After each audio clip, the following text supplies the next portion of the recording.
السلام علیکم ورحمۃ اللہ وبرکاتہ۔ قابل احترام معزز سامعین اور میری دینی و اسلامی ماں اور بہنوں، چونکہ آج یوم عرفہ ہے اور کل عید کا دن ہے اور اس کے بعد 3 دن تک قربانی بھی کرنا ہے، اس لیے آپ حضرات کی خدمت میں کچھ گزارشات اور ہدایات پیش کیے جا رہے ہیں۔ اللہ سے دعا کرے کہ اللہ تبارک و تعالی تمام مسلمانوں کو عید کی نماز ادا کرنا اور قربانی کرنا آسان فرمائے اور ہماری عید کی نماز اور قربانی کو قبول فرمائے۔ عید کی نماز اور قربانی میں زمینی اور آسمانی بلاؤں سے حفاظت فرمائے، شر پسندوں کی شر سے حفاظت فرمائے۔ پہلی گزارش یہ ہے کہ یوم عرفہ کی روایتوں میں بڑی فضیلت آئی ہے، کیونکہ یوم عرفہ میں حج کا ایک اہم رکن عرفات میں وقوف کیا جاتا ہے۔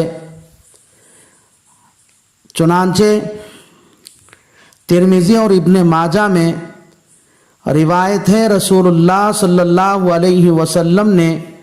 وقوف عرفہ ہی کو حج قرار دیا ہے۔ یوم عرفہ کی فضیلت بیان کرتے ہوئے رسول اللہ صلی اللہ علیہ وسلم نے ارشاد فرمایا، ما من یوم اکثر ان یعتق اللہ فیہ عبدا من النار من یوم عرفہ۔ عرفہ کے دن اللہ تبارک و تعالی سب سے زیادہ اپنے بندوں کو دوزخ کی آگ سے آزاد فرماتا ہے۔ یوم عرفہ کی فضیلت کے بارے میں اور بھی روایتیں مروی ہیں جن سے معلوم ہوتا ہے کہ یوم عرفہ نہایت عظمت والا دن ہے، اس لیے ہر مسلمان مرد اور عورت کو چاہیے کہ وہ عرفہ کے دن کی قدر کرے اور اس کی عزت و احترام کرے، اور عرفہ کے دن کی قدر اور اس کی عزت و احترام میں رسول اللہ صلی اللہ علیہ وسلم کی سنت پر عمل کرتے ہوئے ایک روزہ رکھے اور یوم عرفہ پورا دن حتی الامکان جتنا ہو سکے ذکر و اذکار، قرآن پاک کی تلاوت اور تسبیحات نوافل پڑھنے میں گزارنے کی کوشش کرے۔ دوسری گزارش یہ ہے کہ عرفہ کے دن کے فجر کی نماز سے لے کر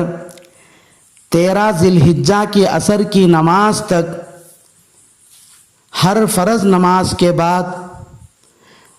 مرد اور عورت کو ایک مرتبہ تکبیر تشریق اللہ اکبر اللہ اکبر لا الہ الا اللہ اللہ اکبر وللہ الحمد پڑھنا واجب ہے۔ البتہ مرد حضرات بلند آواز سے پڑھے اور عورتیں آہستہ آواز سے، اس لیے آج عرفہ کی رات ہے اور کل صبح فجر کی نماز کے بعد سے مرد حضرات مسجد میں، عورتیں اپنے گھر میں جب فرض نماز ادا کر لے، سلام پھیر لے تو فوراً ایک مرتبہ اس تکبیر کو پڑھے۔ تیسری گزارش یہ ہے کہ آج مغرب سے عید کی رات ہے، لوگ اس رات کو زیب و زینت کی چیزوں میں لگ کر پوری رات غفلت میں گزار دیتے ہیں، حالانکہ یہ رات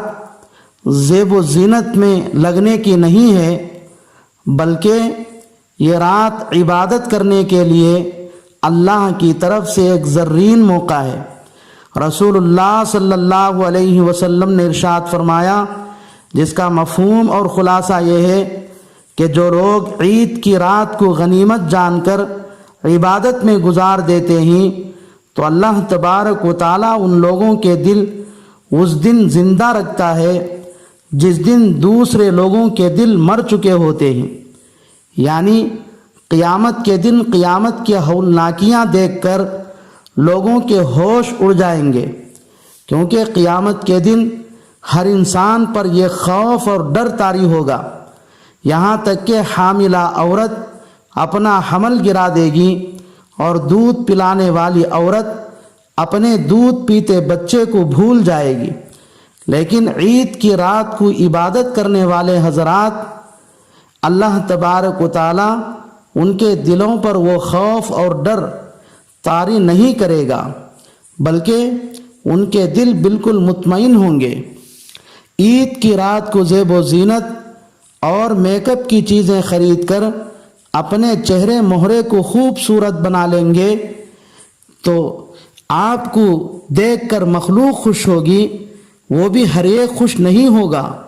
بلکہ بعض جلنے اور حسد کرنے والے بھی ہوں گے۔ لیکن عید کی رات کو ذکر و اذکار، تلاوت کلام پاک اور نوافل میں گزار کر اپنے دل کو خوبصورت بنا لیں گے تو خالق خوش ہوگا، اور جب خالق کسی بندے سے خوش ہوتا ہے تو اس کی محبت تمام مخلوق کے دل میں ڈال دیتا ہے اور مخلوق کے دل سے اس کی نفرت کو ختم کر دیتا ہے۔ اس لیے ہر بندہ عید کی رات عبادت کرنے والے سے محبت کرنے اور اس کی عزت اور قدر کرنے لگتا ہے۔ اس لیے ہر مسلمان مرد اور عورت کو چاہیے کہ جہاں تک ہو سکے عید کی رات کو عبادت میں گزارنے کی کوشش کرے۔ چوتھی گزارش یہ ہے کہ عید کی نماز جماعت کے ساتھ اول وقت میں ادا کرے، کیونکہ سستی اور کاہلی کی وجہ سے عید کی نماز چھوڑنے والا گنہگار ہے، اس لیے کہ عید کی نماز کا پڑھنا واجب ہے۔ چنانچہ ارشاد ربانی ہے فَصَلِّ لِرَبِّكَ وَانْحَرْ، بس آپ اپنے رب کے لیے نماز پڑھیے اور قربانی کیجیے۔ لیکن چونکہ کرونا وائرس کی وجہ سے ابھی لاک ڈاؤن چل رہا ہے اور یہ مہلک اور جان لیوا بیماری ابھی تک ہمارے ملک سے ختم نہیں ہوئی ہے بلکہ دن بدن بڑھتی ہی جا رہی ہے، اس لیے عید کی نماز ادا کرنے میں حکومت اور ہیلتھ ڈپارٹمنٹ کی طرف سے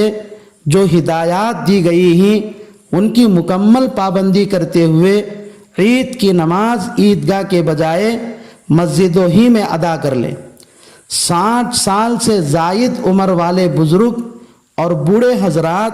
اسی طرح 10 سال سے کم عمر کے بچے گھروں ہی میں عید کی نماز ادا کریں یا صلاۃ و شکر یعنی شکرانے کی نماز ادا کریں، اور مسجدوں میں عید کی نماز ادا کرنے کے لیے تشریف لانے والے حضرات بھی بہتر ہے کہ گھروں ہی سے وضو کر کے ماسک پہن کر آئے، اور مسجد میں جب آپ صفوں میں کھڑے ہو تو سماجی فاصلے کی رعایت رکھے، یعنی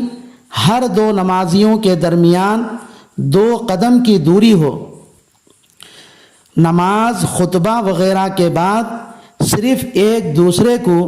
عید کی زبانی مبارکبادی پیش کرے، ہرگز مصافحہ اور معانقہ نہ کرے، یعنی ایک دوسرے سے ہاتھ نہ ملائے اور ایک دوسرے کو گلے نہ لگائے، البتہ ایک دوسرے کی عافیت کے لیے ہر ایک دل سے دعا کرے۔ اس مختصر سے جملے کو پھر لوٹا دیتا ہوں تاکہ آپ اس کو اچھے طریقے سے سمجھ سکیں۔ عید کی نماز خطبہ وغیرہ کے بعد صرف ایک دوسرے کو زبانی عید کی مبارکبادی پیش کرے، ہرگز مصافحہ اور معانقہ نہ کرے، یعنی ایک دوسرے سے ہاتھ نہ ملائے، ایک دوسرے کو گلے نہ لگائے، البتہ ایک دوسرے کی عافیت کے لیے ہر ایک دل سے دعا کرے۔ اسی طرح 5ویں گزارش یہ ہے کہ اللہ تبارک و تعالیٰ نے جن خوش نصیب لوگوں کو مال کی دولت عطا فرمایا ہے ان کو چاہیے کہ وہ قربانی کریں، کیونکہ قربانی کرنا واجب ہے، روایتوں میں اس کی بڑی فضیلت آئی ہے، قربانی کرنے کی وجہ سے قربانی کے جانور کے بدن پر جتنے بال ہوتے ہیں ہر بال کے بدلے ایک نیکی ملتی ہے۔ جس جانور کی قربانی کی جائے وہ جانور قیامت کے دن اپنے سینگ، بال اور کھروں کے ساتھ آئے گا۔ قربانی کے جانور کا خون کا قطرہ زمین پر گرنے سے پہلے ہی وہ قبول ہو جاتا ہے۔ ہماری زندگی کی تمام قربانیوں کو ملا کر ایک مضبوط سواری بنا کر قیامت کے دن دیا جائے گا، جس پر سوار ہو کر قربانی کرنے والا پل صراط پار کرے گا۔ رسول اللہ صلی اللہ علیہ وسلم مدینہ منورہ میں 10 سال تک قیام رہے، ہر سال خود قربانی کرتے تھے۔ حج کے سال تو